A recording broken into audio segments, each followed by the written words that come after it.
Hello everybody, एक बार फिर से आपका स्वागत है आपके अपने यूट्यूब चैनल पर जिसका नाम है सक्सेस हरियाणा। तो फाइनली आपका बहुत लंबा इंतजार 10 से 11 साल का इंतजार है, वो फाइनली खत्म हो गया भाई। जेबीटी की भर्ती का हरियाणा में ऑफिशियल नोटिफिकेशन आ गया है। जस्ट अभी अभी नोटिफिकेशन आया इस भर्ती के बारे में, सारी डिटेल बताऊंगा, इस वीडियो को आप कंप्लीट देख लेना। और अगर ये नोटिफिकेशन देखना थे तो साइट पे जाके देख लो, या फिर मेरा टेलीग्राम ग्रुप है, मैंने वहां पे डाल दिया है, यहाँ पे डिस्क्रिप्शन में लिंक है, वहां पे देख सकते हो। नहीं जुड़े तो जुड़ जाना, क्योंकि इस भर्ती से रिलेटेड जो भी अपडेट आएगी टेलीग्राम पे मैं जरूर शेयर करता हूं। तो डिस्क्रिप्शन में लिंक है, जुड़ जाना। अब बात करते हैं ऑफिशियल नोटिफिकेशन के बारे में। तो ऑफिशियल नोटिफिकेशन में दिखाता हूँ साइट के ऊपर एडवर्टाइजमेंट के सेक्शन में।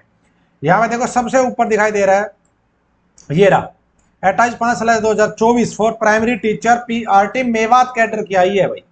ठीक है, मेवात कैडर की भर्ती आई है। हरियाणा कैडर की आएगी नहीं पता, बाकी अभी मेवात कैडर की आ गई है। कितनी भर्ती है, कितनी पोस्ट पता चल जाएगा, इसी से पता चल जाएगा और वैकेंसी आने वाली है या नहीं आने वाली है।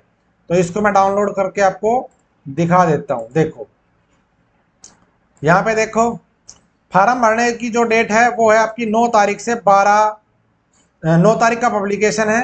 12 तारीख से 21 तारीख तक फॉर्म भरने की डेट है। ठीक है, 12 यानी कि अभी आज होगी 9 तारीख, तो 3 दिन के बाद, और आपको टाइम दिया गया है लगभग 9 दिन का, 10 दिन का टाइम है, 10 दिन का। 10 दिन में फॉर्म भरना है। फीस भरने की तारीख 2 दिन के बाद है। ठीक है, आ जाओ इससे आगे चलो। देखो सबसे पहले बात करें इसके एज वगैरह क्या कुछ है, वो सारी चीजें। 1456 पोस्ट है, इसका मतलब ये हुआ कि भाई और वैकेंसी नहीं आएगी, जहां तक मेरा आइडिया है हरियाणा कैडर की। क्योंकि लगभग 1300 वैकेंसी की तो बात ही हो रही थी कि 1300 पद आएंगे, तो 1456 तो इसी में आ गए। तो मुझे नहीं लगता हरियाणा कैडर की वैकेंसी आ पाएगी। बाकी आ जाए तो आपकी किस्मत है, हमारे कहने से कुछ नहीं होता, आएगी या नहीं आएगी, बाकी मुझे लगता है नहीं आएगी। 1456 पोस्ट है, Mewat cadre group C service. यहाँ पे देखो, अगर बात करें अलग अलग इसकी, तो जनरल की 607, एससी की 300, बीसीए की 242, बीसीबी की 170, ईडब्ल्यूएस की 71, और जनरल ईएसएम 50, 6, 5, 5, टोटल 1456 पोस्ट है भाई। समझ गए। चलो एज क्राइटेरिया की अगर बात करें, इसमें फिजिकल हैंडीकैप की 58 पोस्ट है, जो अलग अलग यहाँ पे दिखाई गई है, 15, 15, 14, 14, क्योंकि 1% रिजर्वेशन इनका भी होता है। अब यहाँ पे देखो क्वालिफिकेशन है सबसे मेन, जहाँ पे थोड़ा सस्पेंस रहता है। अब देखो क्वालिफिकेशन अगर देखें तो सीनियर सेकेंडरी या इसकी इक्विवेलेंट होना चाहिए, और 50% नंबर के साथ, प्लस 2 साल का एलिमेंट्री एजुकेशन का डिप्लोमा। पहली क्वालिफिकेशन तो ये है, या तो आप इसको पूरा करते हो यानी कि +2 प्लस 2%, सॉरी 2 साल का डिप्लोमा एलिमेंट्री एजुकेशन का, लेकिन +2 में 50% नंबर होने चाहिए। पहली अगर ये क्लियर है तो ठीक है, अगर ये क्वालिफिकेशन नहीं तो दूसरी क्वालिफिकेशन क्या है, +2 होनी चाहिए 45% के साथ, या प्लस में प्लस 2 साल का diploma in elementary education with in accordance with the NCTE recognised norms procedure regulation 2002। यानी जिसने पुराने टाइम की हुई है उसकी अगर ये कंडीशन पूरी होती है तो वो ये भी कर सकता है। इसके अलावा ये भी पूरी नहीं है कंडीशन, तो तीसरी क्वालिफिकेशन ये भी कर सकते हो कि +2 50% नंबर के साथ, प्लस में आपका 4 साल का बैचलर ऑफ एलिमेंट्री एजुकेशन जो होता है 4 साल का कोर्स, वो होना चाहिए इसके साथ, तो भी आपका काम चल जाएगा। ये भी क्वालिफिकेशन नहीं तो दूसरी है कि +2 50% नंबर के साथ, और 2 साल का एलिमेंट्री एजुकेशन जो स्पेशल एजुकेशन में होता है वो वाला होना चाहिए। ये भी नहीं है तो BA BSc BCom प्लस में 2 साल का एलिमेंट्री एजुकेशन का डिप्लोमा, जिसके पास +2 में मान लो किसी के पास 43% नंबर है, लेकिन उसने BA कर रखी है और 2 साल का JBT का कर रखा है, तो उसका इसमें भी चल जाएगा। तो BA BSc में कितना भी नंबर हो कोई दिक्कत नहीं है, उसमें क्वालिफिकेशन में उसकी नहीं दे रखी है परसेंटेज कितनी होनी चाहिए। आपका HTET पास होना चाहिए, जो अब लाइफ टाइम के लिए कर दिया गया है, और आपके पास 10वीं तक हिंदी या संस्कृत होनी चाहिए, +2 में होनी चाहिए, या BA में या MA में हिंदी या संस्कृत में से आपका एक सब्जेक्ट जरूर होना चाहिए। ठीक है, 10वीं में तो दोनों में से एक होना चाहिए, लेकिन अगर 10वीं में नहीं था तो +2 BA और MA में हिंदी होना चाहिए एक सब्जेक्ट। कोई भी कंडीशन एक पूरी करनी, जरूरी नहीं कि 10वीं में भी हो, 12वीं में भी, BA में, कोई भी एक हो बस।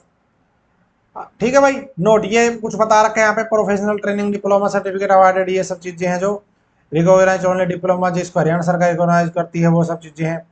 कैंडिडेट की जो हायर एकेडमिक क्वालिफिकेशन है वो उसकी भाई मिनिमम क्वालिफिकेशन स्टेट ये सब होनी चाहिए, पढ़ लेना इसको, कोई वो नहीं है।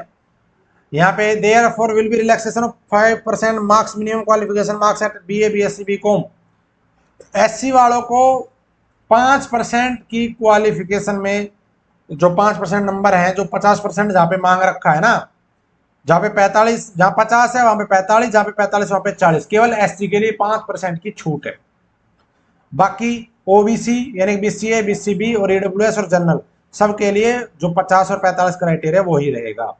प्रेफरेंस वगैरह दे रखी है, जो नॉलेज उर्दू वगैरह की है वो सब चीजें पीआरटी में उनको दी जाएगी। मेवात कैडर है इसलिए, ठीक है, क्योंकि उनको मेवात में सर्व करना है, इसलिए जिसने उर्दू पढ़ी है 10वीं तक या 8वीं तक उनको प्रेफरेंस भी दी जाएगी।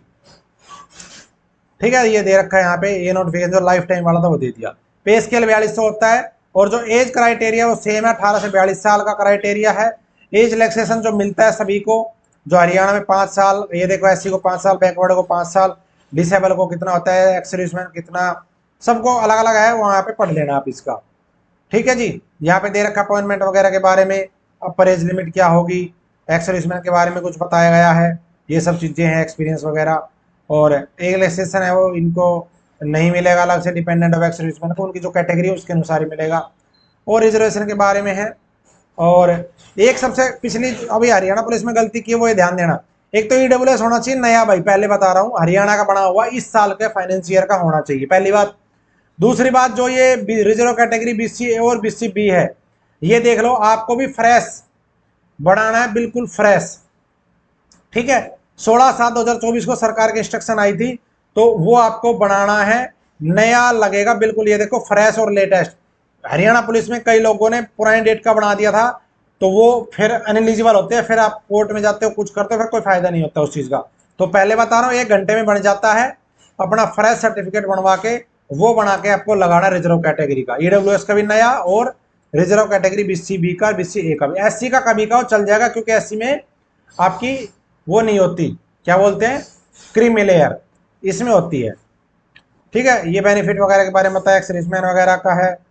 और यहाँ पे और वही है सारी चीजें। अब देख लेते किस किस सब्जेक्ट की क्या क्या अगर दे रखा तो इन्होंने, देख लेता हूं मैं।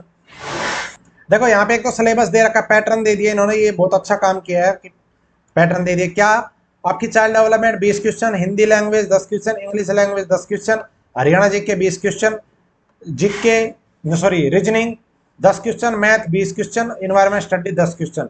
इस तरीके से आपका टोटल सिलेबस हो जाएगा। और अब टॉपिक भी दे दिए इन्होंने यहाँ पे, ये देखो टॉपिक भी दे रखे हैं कि किस टॉपिक से चाइल्ड डेवलपमेंट में 20 क्वेश्चन है तो क्या क्या सिलेबस रहेगा, डिटेल सिलेबस है। हिंदी में क्या क्या रहेगा, इंग्लिश में क्या क्या रहेगा, जीके में क्या है, रीजनिंग में, मैथ में, इन्वायरमेंट स्टडी में। इस कंप्लीट पीडीएफ को मैं शेयर कर दूंगा टेलीग्राम पे, वहां से भी आप देख सकते हो। और जो डिफिकल्टी लेवल है वो आपका सेकेंडरी लेवल का रहेगा, यानी कि 12वीं के लेवल का आपका रहेगा। ठीक है, इसके अलावा और इन्होंने ये नहीं बता रखा इसमें कि भाई किस सब्जेक्ट की क्या क्या पोस्ट है, मैंने पूरा देख लिया, इसमें ये चीज बस नहीं बताई इन्होंने कि किस सब्जेक्ट की क्या क्या है, वो शायद बाद में अलग से पता चलेगा। क्योंकि वो सॉरी सॉरी ये सब्जेक्ट तो होता ही नहीं भाई इसमें, हाँ सब्जेक्ट तो होता ही नहीं, पीआरटी है तो सबके लिए वही होता है, ये तो कॉमन होता है पीआरटी, तो वो तो टीजीटी और पीजीटी में होता है, सॉरी। तो सही है सब कुछ, फार्म भर दो अपना, 10 तारीख से फॉर्म, 12 तारीख से फॉर्म स्टार्ट है। और गुड न्यूज है, कितने सालों के बाद भर्ती आई है, मौका है, चूक मत जाना, पेस के लिए अच्छा है। तो बहुत बहुत धन्यवाद, वीडियो को लाइक और शेयर कर देना, चैनल को सब्सक्राइब नहीं तो कर देना।